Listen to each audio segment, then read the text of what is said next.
Hi, I am Catherine and I'm on the staff team at St Neots Evangelical Church.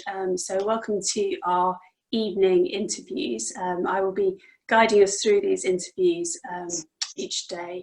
And really the interviews are just an opportunity for us to hear from some of the members of our church family and to see hopefully in real life God's truth applied to day-to-day lives and different situations and circumstances. And each evening we're going to have a question.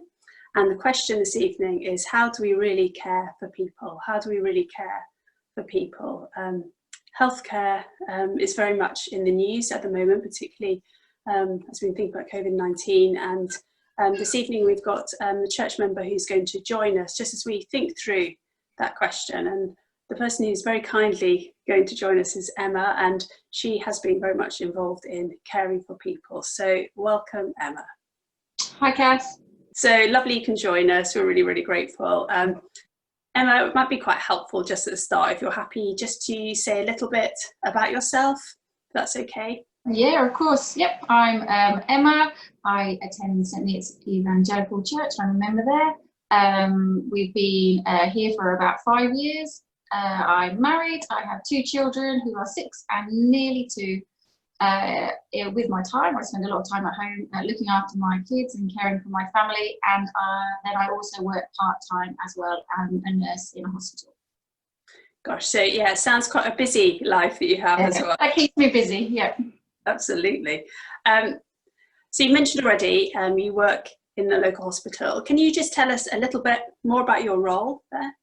Yeah, of course. I'm a staff nurse and I work on a day ward. So the day ward is where people attend for the day for procedures. So they come in the morning, we prepare them for procedures, and then we recover them, and then they go home at the end of the day, hopefully feeling a little bit better.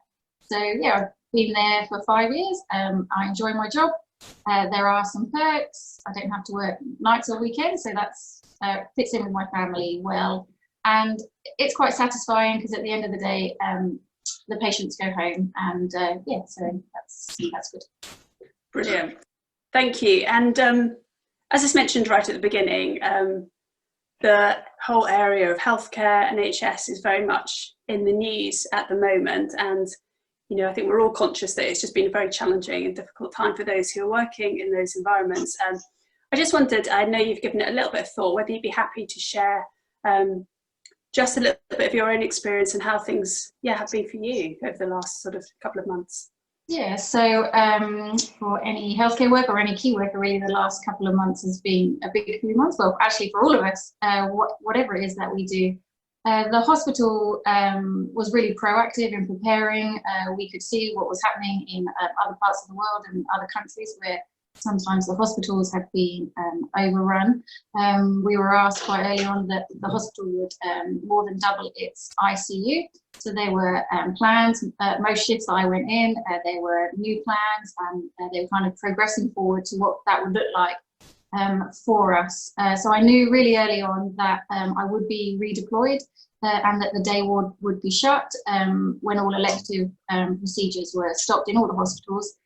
We did shut, so I was originally going to be redeployed just to a general ward, and then over Easter we were getting more and more COVID patients in, and the ICU was getting very full, and that's when I was told that I would be being redeployed into the ICU as part of the COVID response. So yeah, that I had many mixed emotions when I received that phone call and was asked to do that. I guess my gut reaction was I was a bit frightened. I knew that I would have to quickly upskill some of my nursing skills. I would be in a new environment. It would probably feel a little bit overwhelming. And there were a couple of days there where I just mentally had to kind of process what that was going to look like for me and my family. And part of me didn't really want to have to be brave. But yeah, it was a process. There was a lot of thinking. And I guess my main concern was that going into that environment, I guess catching COVID and potentially bringing that home to my family. So yeah, it it was difficult, and probably had a couple of dark days there where, yeah, I really had to process what that was going to look like for me. Thank you for just being honest and real with us about that. I think for many of us, we can see things on the news, but actually to hear from someone who's kind of going through it and have that experience, it's helpful in helping us to understand a little bit more. So thank you for that. And I guess, Emma, just thinking about you're part of our church family. So how would you say that your Christian faith, how has that kind of come into all this? You know, how has it perhaps affected how you've approached it? Have you had anything you're happy to share with us on that? So as a Christian, my faith has really helped in these last few months, especially in those early days when I was kind of struggling with it. I had to really cling on to the fundamental truths that I know from the Bible and the things that God has told me from the Bible. I had to really cling on to the fact that the Bible tells us that God is good. This situation didn't feel good, doesn't feel good, but we do know that God is a good God. And following on from that, really, I really spent a lot of time remembering that God is my Heavenly Father.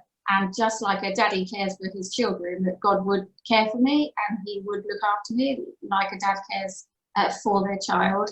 And probably the main thing that I thought a lot about was thinking about the promises that God has made me, the things that he does promise me and the things that he doesn't. So in the Bible, from the Old Testament to the New Testament, God makes his people many promises, which he always fulfills and keeps. But I had to remember that God hasn't promised me that I wouldn't get sick with COVID, and he doesn't promise me that my children and my husband won't get sick either. But what he does promise me is that he would care for me, he would give me the strength and the courage that I needed to get on with what I needed to do at the time. So there was a Bible verse that became particularly special to me at that time, and it's from the book of Psalms, Psalms 46, and it just simply says that the Lord is our refuge and our strength, and he is an ever-present help in trouble. And here in those early days when it was tricky, I really clung on to that the Lord would give me the strength that I needed and that he would help me in a time that did feel tricky. So that has been really encouraging. So to your original question, my faith has really helped. It definitely doesn't mean that every day has been easy. There's been good days. There's been days that have felt harder. But I can cling on to those truths. And I think, like everybody during this time, just take it a day at a time or a shift at a time. Brilliant. Thank you, Emma. That's really really helpful and really clear. And I love that verse too. That's very precious as well. That wonderful reminder of God being that rock, that refuge, which in times of just real uncertainty and feeling very wobbly in situations, just wonderful truths to be able to hold on to. So Emma, we're really, really grateful. I feel like I could ask you a whole lot more questions. I'd love to stay talking, but sadly we have come to the end of our time. But I just want to say thank you so much. I'm very grateful that you have been willing to share very honestly and openly with us, and to speak not only about your work life, but also how your faith has helped you at this time, and just those truths that you've been holding on to. So thank you so much. We're very grateful. Thanks, Kath. Bye. Brilliant. So tomorrow evening we are going to be back here, and we will be having another evening where we will be talking to a church member and hearing from them as we look at another question. And tomorrow lunchtime we will be having another video where we'll be asking the question, why can't we seem to fix the world? Why can't we seem to fix the world? So we hope you'll be able to join us again tomorrow lunchtime, and I'll be here next tomorrow evening. Thank you.